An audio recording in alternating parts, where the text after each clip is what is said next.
Hello everyone, and welcome to my Bold and Beautiful Today channel. Sheila finds Luna and will naked in bed. Will Elektra's dreams be shaken when she gets Luna pregnant? Will Spencer could conceive Luna Nozawa? Is there going to be a new Spencer baby soon? Behind closed doors, Lee Finnegan nursed Luna back to health while feigning her death. Lee wants to offer Luna a fresh start and help her find a better path, but Luna is still cunning and will soon cause another disaster. When Luna leaves Lee's house covertly and disguises herself to attend the Il Giardino party, things will begin. According to B&B previews, Luna will be a lady on a mission, thus this will be a night to remember for many. One way or another, Luna looks ready to obtain her wish when it comes to sleeping with Will. Will does appear ready to cheat on Elektra Forrester, but it might require a disguise, some alcohol, and possibly some drugs to pull it off. Naturally, Will ought to feel deeply sorry after realizing that he has deceived Elektra. Will discover that he made a mistake, even if he isn't immediately aware of who he slept with because of the mask Luna was wearing. For Luna, this hookup might be just what she needs to safeguard herself and maintain her position inside the Spencer household. Luna will be carrying the newest Spencer heir if she becomes pregnant with Will's child. If Luna is carrying his grandchild, Bill Spencer may be forced to assist and shield her. Luna has a strong desire to be a part of the wealthy Spencer family's world and has always been drawn to them. If Luna becomes pregnant with Will's child and completely upends his life, maybe she will still have the opportunity. If Luna ends up with Will's bun in the oven, the plot may take a completely different turn, so keep checking back for any surprise baby news. Luna will throw a lot of people for a loop and cause more catastrophes along the way. Elektra's trust is betrayed by Will's drunken encounter with the masked Luna. It's possible that May Spencer may cheat with Lisa Yamada's character, Luna Nozawa, who is disguised. After a night of partying, he can unintentionally betray Elektra Forrester since the disguise and the wine will make him think Luna is Elektra. Luna is rapidly recovering after emerging from her coma. Luna is still focused on her well-known goals even after emerging from her coma and making great strides in her recuperation. It's not surprising that Luna still wants to get in touch with John Finnegan and take Will for herself. The question of whether Luna can truly accomplish those objectives, at least partially, may surprise some people. Let's focus on Will, since he has been the main focus of Luna's thoughts ever since she woke up. Will has feelings for Elektra, but their relationship has undoubtedly presented him with difficulties and frustration. Will is unwilling to put any pressure on Elektra. Will wants to take their romance to the next level and advance it, but he is careful not to put any pressure on Elektra. It is an important event since Elektra has implied that Will might have a lucky night at the next Il Giardino party. Will seem to be thinking that this will be a night they will never forget. Luna, meantime, is thrilled at the possibility of intensifying her relationship with Will and may get her chance if she handles this circumstance well. Unfortunately, this suggests that Elektra might experience some emotional suffering in the future. Elektra provided some hints on the episode from August 14th. In the episode aired on August 14th, Elektra hinted at the direction her relationship with Will might take. Her parents' divorce following her father's infidelity to her mother served as the basis for this revelation. Elektra has been extremely cautious about relationships and reluctant to make big commitments, like the one she hopes to have with Will, in large part because of this event. Elektra clearly wants to spare herself the terrible sorrow that her mother went through. Will informed Elektra that he had no interest in anybody else and that she was the only person he was interested in. Elektra's remarks seem dangerous. All of this, meanwhile, seems quite ominous, as though B&B were destined to have Elektra suffer betrayal like her mother did. This plot must be going somewhere, yet there is no logical reason why Will would decide to interact with the erratic Luna. In the B&B teaser video for the week of August 18th to 22nd, Luna is shown sneaking into the celebration while wearing a mask and acting pretty goofy. The show is probably getting ready for a new version of a plotline that was first introduced in 2010. That occurred during a masquerade event when a masked Brooke Logan had an affair with Hope Logan's lover, Oliver Jones, who thought he was Ridge Forrester. Oliver believed he was with Hope, but Brooke was with him instead. For the first time Oliver thought he was feeling a strong bond with Hope, preventing his feelings from blossoming with her mother. Because of Luna's disguise, the show may be getting ready for another case of mistaken identification. In a back alley or whatever, Will might find himself sneaking away to get heated with Elektra, who is actually Luna. Will might be slightly at a disadvantage because of the mask and all the alcohol he is going to drink. Will might become even more confused if Luna were to put something in his drink. Viewers should keep in mind the alcohol and happy mints. Zend Forrester Dominguez was previously introduced to Luna through a combination of unusual mints and booze. That is, until the plot shifted to show that Luna was aware of what she had done that evening. Now that Luna knows what she's doing once more, it appears that she is prepared to trick Will into betraying Elektra, even though he isn't aware of it yet. Elektra Forrester, a gilded cage of love and potential built upon the promise of Will Spencer's devotion, was not merely cracked by the events of that fateful, decadent Il Giardino masquerade, it was atomized, shattered into a million irretrievable shards that would forever cut her hands as she tried to piece together the ghost of what was, a cataclysm set in motion not by a grand villain but by a desperate, scheming girl whose own resurrection was a prelude to ruin, a girl named Luna Nozawa, who had been clinically and cunningly smuggled out of the land of the living by her aunt, Lee Finnegan, in a desperate gambit to sever her from the toxic allure of the Spencer dynasty and grant her a clean slate, a new identity, and a path untainted by the corrosive hunger for wealth and status that had already nearly consumed her, a second chance that Luna, from the sterile silence of Lee's secluded safe house, viewed not as salvation but as a prison, her mind already feverishly plotting her return to the glittering world she felt was her birthright, a return that began with the stealthy procurement of a disguise, an intricate, feathered mask that concealed not just her features but her very soul, and a clandestine escape into the neon-drenched night, her destination the pulsating heart of Los Angeles elite sin, an exclusive, bacchanalian party at Il Giardino where the champagne flowed like water and inhibitions were the first casualty of the evening, a perfect hunting ground for a woman on a singular, ruthless mission. It was here, amidst the thumping bass and the swirl of sequins and silk, that her predator's eyes found her quarry, Will Spencer, handsome and momentarily vulnerable, his guard softened by the very privilege that was his birthright and a few too many glasses of amber whiskey, his thoughts a pleasant haze of Elektra and their future, a future Luna was determined to hijack. The seduction was a masterclass in calculated opportunism, a blur of flirtatious whispers spoken from behind the safety of her mask, of strategically procured drinks laced with a little something extra to blur the lines of consent and reality, a chemical nudge to ensure the path of least resistance led directly into her carefully laid trap, a manipulation so complete that the man who clung to her in the dim, anonymous hallway was not the Will Spencer who loved Elektra but a drugged, disoriented facsimile, a pawn in a game he didn't know he was playing, his judgment clouded, his desires redirected by a pharmaceutical puppeteer, leading to a clumsy, passionless coupling in a borrowed room that felt less like a betrayal and more like a surreal, shameful dream from which he would desperately wish to wake.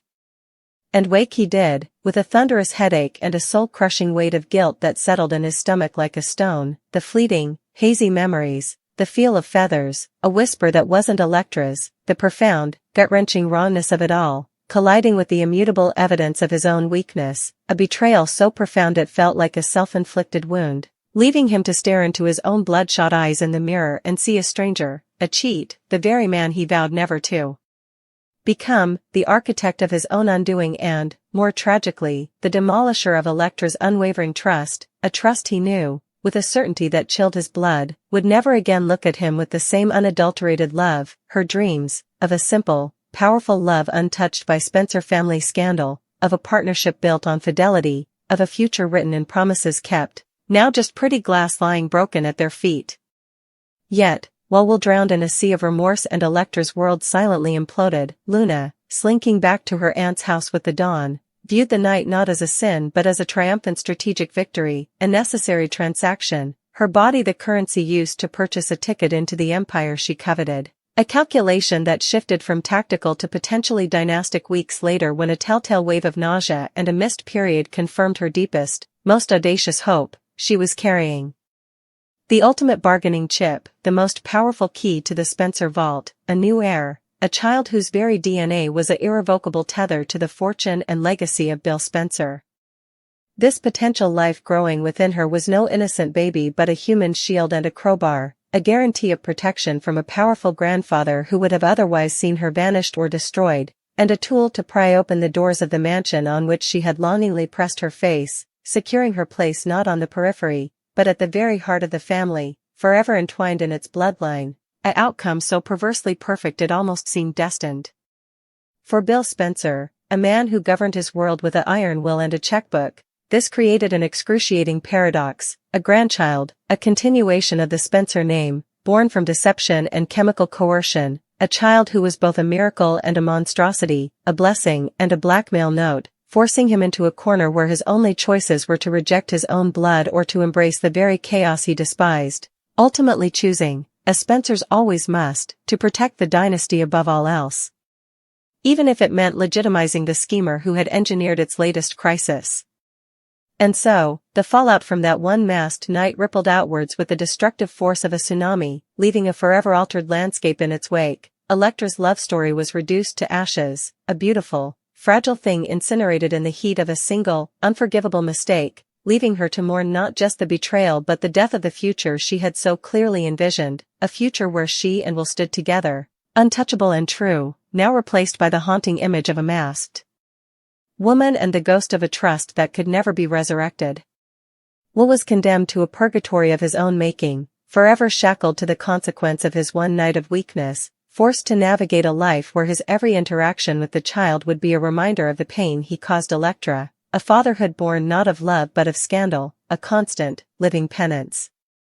And Luna, the architect of it all, achieved her Pyrrhic victory, gaining the wealth and the name she so viciously craved, but forever trapped in a gilded cage of her own construction, a mother to a child whose origin was a weapon, a wife in title only to a man who would forever look at her with a mixture of resentment and revulsion, her victory tasting of ash and isolation, proving that in the high-stakes game of legacy and love, even the most cunning schemer can win the battle only to lose themselves completely in the hollow, echoing silence of the war they've won. Will had come to think of as a second, far less judgmental home, seemed to deepen and congeal around him, each flicker of the cheap candlelight a slow, syrupy pulse in time with the throbbing at his temples, a rhythm section for the discordant symphony of his own shame that was only just beginning to tune its instruments in the quieting dark of his mind. The ale, once a comforting warmth in his belly, had long since curdled into a leaden weight, a physical anchor for the moral descent he had just enacted, and as he stared into the dregs of his fourth, or was it fifth, tankard, the world tilting on a gentle, nauseating axis, he could not yet grasp the cataclysmic fault line he had just carved through the bedrock of his life, a fissure that ran directly from the sticky table to the heart of Electra, who trusted him, who believed in the man he pretended to be when sober. It began with a silhouette, a sharp and intriguing cutout against the tavern's blurry, boisterous backdrop, a figure cloaked in shadow and an air of deliberate mystery that was as out of place as a diamond in a coal scuttle, her presence announced by the subtle creak of a floorboard and the faint scent of night-blooming jasmine cutting through the stale beer and sawdust fug. She wore a mask, not some gaudy festival trinket, but a thing of exquisite, haunting beauty, crafted from dark velvet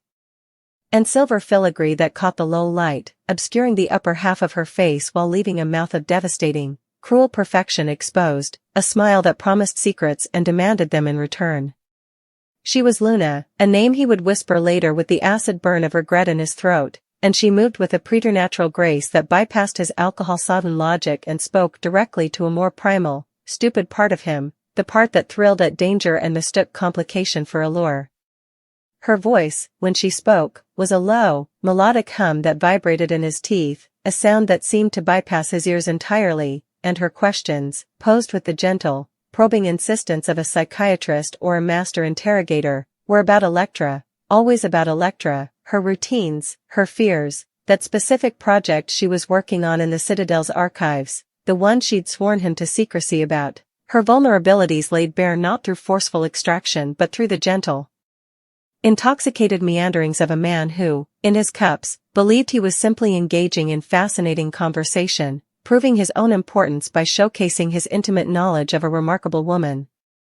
He didn't see the trap, of course, he saw only a captivating audience of one, hanging on his every slurred word, her masked face nodding in encouragement, her cool fingers brushing his wrist in a gesture he mistook for camaraderie, for a connection forged in the late-night honesty of a public house, a moment of understanding between two souls adrift. He was the brilliant wit, the trusted confidant, the man with fascinating insights into the city's most promising archivist, and with each murmured detail, how Electra always took the western rampart walk at dusk to clear her head, how the old lock on her garden gate stuck in the rain, how she kept her most sensitive research notes not in the main archive but in a carved rosewood box beside her bed, a fact offered up as a token of his own privileged access. He felt a surge of pride, a pathetic, drunken validation that this mysterious, alluring woman found him so compelling. He was gifting her these precious, stolen slivers of Electra's life, these tiles of a mosaic that would form a picture of profound vulnerability, and he believed he was building something for himself, a moment of thrilling, clandestine importance, unaware that he was not the architect but merely the demolition crew, the unwitting saboteur cheerfully handing over the blueprints to the fortress he was sworn to protect. The morning after did not arrive with a gentle dawn but with the violence of a hammer on an anvil, the sun lancing through his window like a shard of glass into his eye, a physical pain that was utterly eclipsed by the slow, creeping horror of recollection, a memory unspooling in his mind not as a clear narrative but as a series of vivid, damning snapshots, the glint of silver on dark velvet, the curve of a knowing smile, the feel of a cool hand on his feverish skin, and the sound of his own voice, loose and boastful, betraying secrets he had sworn on everything he held dear to keep. The taste of ale turned to ash in his mouth, replaced by the metallic tang of pure panic, a cold dread that seized his heart and squeezed each beat a painful thud of "What have I done?" He tried to dress the memory in excuses. She was clever, she tricked him, the drink was too strong, but the naked truth, sober and shivering in the unforgiving light, was that he had been a willing participant, flattered by the attention, eager to impress, his vanity a far more potent intoxicant than any brew the tavern could offer. He had traded Electra's trust, a thing of immense and fragile beauty built over years of shared laughter, quiet support, and promised futures, for a few moments of ego-stroking from a stranger whose face he hadn't even seen. The weight of it was physical, a stone in his gut, a yoke on his shoulders, and the urge to find Electra, to fall to his knees and confess, was nearly overwhelming, a desperate need for the catharsis of punishment, for the sharp, clean pain of her anger to cauterize the festering wound of his guilt. But cowardice, that familiar serpent, coiled tight around his spine, whispering of mitigation, of finding a way to fix it first, to track down the masked woman, Luna, her name was Luna, a ghost now, a phantom of his own weakness, and somehow retrieve the stolen secrets, to make it right before Electra ever had to know, to spare himself the sight of the absolute betrayal that would surely extinguish the light in her eyes when she looked at him. He did not have to wait long for his sentence. It arrived not with a shouted accusation or a tearful confrontation, but with a quietude that was infinitely more terrifying. He found Electra in the garden, the one with the sticky gate, her face pale and drawn in the morning light, her hands, usually so steady and sure as they tended her herbs, trembling as they clutched a single piece of parchment. She didn't look at him, not at first, her gaze was fixed on some middle distance, seeing not the rosemary and lavender but the shattered pieces of her sense of safety. "The rosewood box is gone," she said, her voice flat, hollowed out, a bell that had been cracked and could no longer ring true. "The notes for the Meridian Treaty, the leverage against Lord Valerius, it's all gone. And the lock wasn't broken." The air left his lungs, a permanent vacancy. He knew, in that instant, that there would be no fixing it, no tracking down a phantom. The damage was done, the poison was in the water, and he had handed over the vial. She finally turned to look at him, and in her eyes, he did not see the fiery anger he had braced for, he saw a devastation so profound it was like looking into a void. It was the utter absence of trust, the silent, awful knowledge that the person you have built your world around is the very one who has mined its foundations. She knew things, Electra whispered, the words barely audible, each one a lash against his soul. Things only you knew. She knew about the gate. She knew about the rampart walk. She quoted my own private research notes back to me like a taunt. She didn't ask him if he did it. The evidence was not in a forced entry or a stumbled-upon clue, It was in the specific, intimate nature of the theft, a violation that could have only one source. Her trust had not been broken, it had been dissected with surgical precision, using a knife he had provided. The confession died on his lips, rendered meaningless by the absolute, crushing finality in her gaze. There were no words that could span the chasm he had opened. His drunken encounter, a sordid, selfish little drama in a smoky tavern, was no longer just a mistake, it was a historical fact, the catalyst for political upheaval, the source of unimaginable danger for the woman he loved, and the irreversible end of the man he had once believed, in his most hopeful moments, he could become. The betrayal was complete, and its architect was left standing alone in the ruins, haunted by the scent of jasmine and the memory of a masked smile, a ghost he had invited in himself.